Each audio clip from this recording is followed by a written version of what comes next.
Assalamualaikum warahmatullahi wabarakatuh.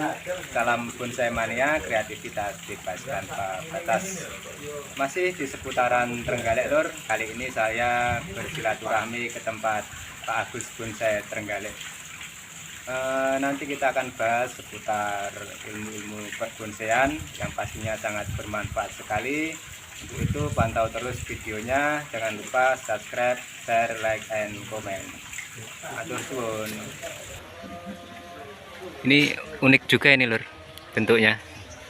Ini kemarin lurus mas nih, lurus kok lihat tidak enak, akhirnya saya puntir ke sini. Karena ini akar sehingga kan agak lemes batangnya, akarnya Iya. ini lemes. Ini hasil tekuan nih Lur. Tekuan. Mantap.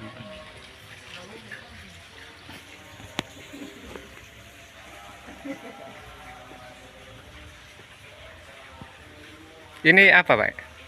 Laban semut. Laban semut. Bisa kecil juga daunnya.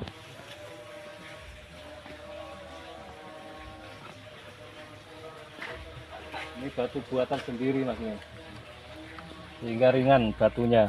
Dari bahan apa Pak?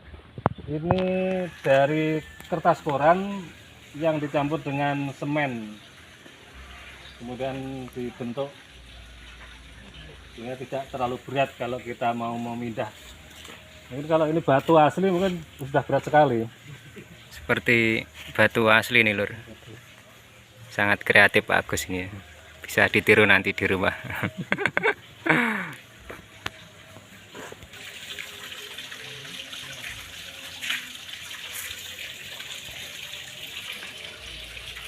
Ini ada serut unik lagi nih. Bentuknya sangat unik.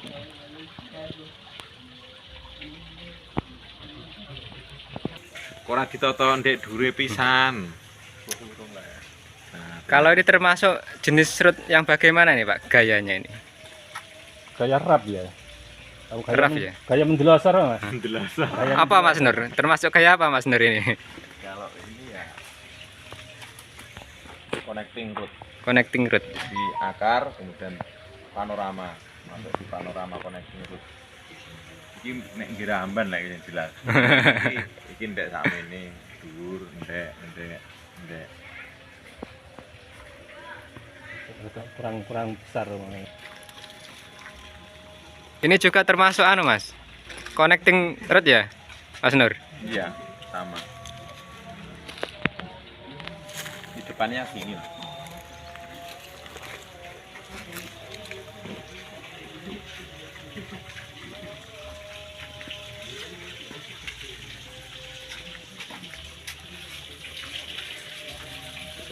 Ini pengen ngomong yo grouping lah. Grouping. Grouping karena bisa nih connecting root, grouping kemudian rap gitu rada kangelan Hampir sama ya. bersama.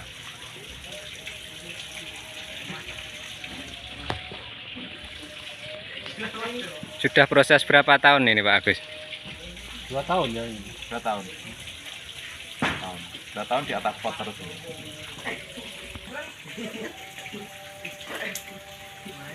Bagus ini Lur. Potnya relief. Sebenarnya membuat bonsai itu bagaimana Pak yang bagus yang baik ini ya? Gimana ya? Ini secara umum saja. Iya. Karena saya saya utarakan dari dulu yang namanya membuat bonsai itu kan tergantung pribadi masing-masing. Tapi harus kita mengacu pada peraturan nasional bahkan internasional. Standar penjurian Pak ya. Tapi yang jelas kita harus mempunyai pegangan ya secara umum, artinya kita harus tahu tentang asas seninya. Ya, asas seni. Asas seni diantaranya ada keselarasan, ada keseimbangan, ada kesatuan, ada balance, ada interest atau pusat perhatian. Ya. Harmoni itu keselarasan. Kemudian ada kesatuan, tidak terpisah-pisah. Kemudian ada interestnya atau pusat perhatian. tidak perhatiannya ada salah satu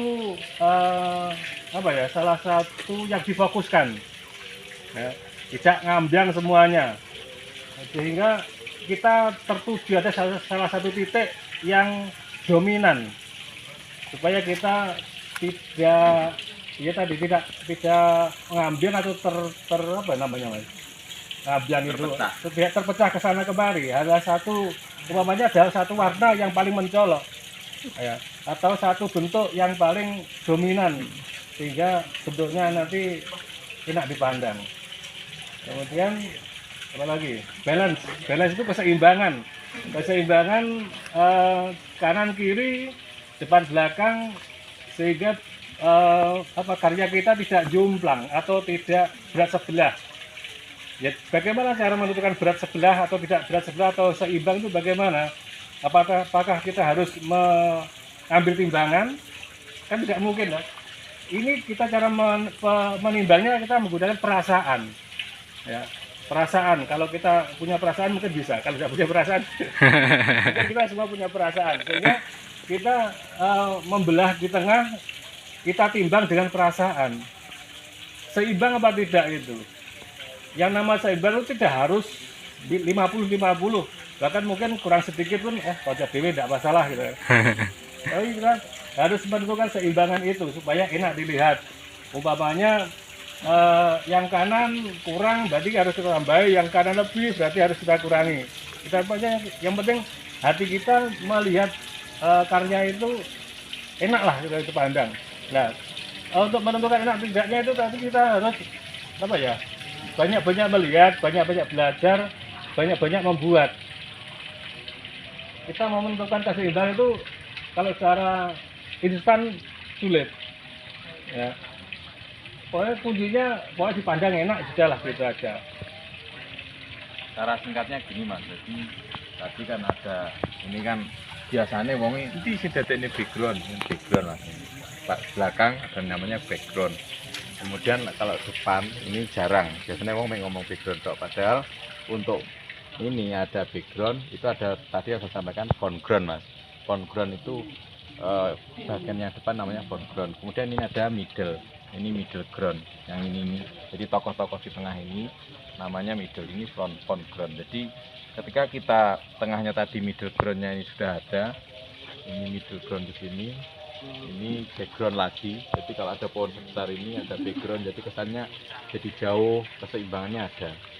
Ini kalau sudah di daunnya tidak ada, ini kelihatan geraknya bagus. Tapi kalau pas gini, ini waktunya mata lagi nih, banyak yang sudah mulai imbang lagi. Jadi kita di secara singkat ada namanya background. Jadi membuat bonsai itu harus ada background, kemudian middle ground, dan ada foreground depannya, ini depan yang kadang nyolok moto, tapi ketika pas ini kan di sini enak, di sini foregroundnya ini kan belum ada foregroundnya mas, ini masih mau ditambahkan di sini foreground di sini. Nah ini kesan dalamnya di sini nanti lebih enak lagi, keseimbangan sini. Nah bukan hanya background, middle ground dan foreground, nanti kita butuh juga dari bawah, gerak mulai bawah, tengah sampai atas, kurang lebih seperti itu. Ya, tadi setelah ada keselarasan, keseimbangan, ada balance, ada kesatuan, yang tak kalah penting lagi adalah adanya irama. Ya, irama itu apa? Suatu gerak, ya, gerak tinggi rendahnya. Kalau yang namanya seni musik, tempat tinggi rendahnya nada. Tapi kalau di bonsai yang namanya irama adalah tinggi rendahnya suatu suatu tajuk dari setiap mahkota ini. Ada yang pendek, ada yang sedang, ada yang di belakang, ada yang depan. Ini namanya juga berirama. Termasuk besar kecilnya juga besar irama. Kecilnya juga besar, irama. Ya. Dan sedang, ada yang kecil kan itu penataan besar kecilnya. Jadi makanya tadi rumit sekali sebenarnya bonsai itu. Tapi secara singkat pokok disawang penak saya sampaikan Pak Agus tadi. Pokok disawang ning ati penak. Bagi yang merasa jiwanya itu seni itu yang penting kan kita peka. Ketika peka hatinya itu ya wis ketok kan untuk bonsai kan tidak perlu sekolah tinggi-tinggi, katakan wong biasa saja, yang penting nanti kepekaan seninya ada, juga banyak yang pinter-pinter membuat bonsai. Kita sering beraktivitas, Sering sering membuat itu nanti fitri itu akan berjalan secara otomatis. Yang penting kita jangan malas untuk belajar dan mencari tahu. Itu aja. Nur, bincang-bincang bersama Pak Agus dan Mas Nur Samsi, banyak sekali ilmu-ilmu yang kita dapat hari ini. Semangat berkarya, tingkatkan terus kreativitas kita. Salam guyub rukun dan kompak selalu.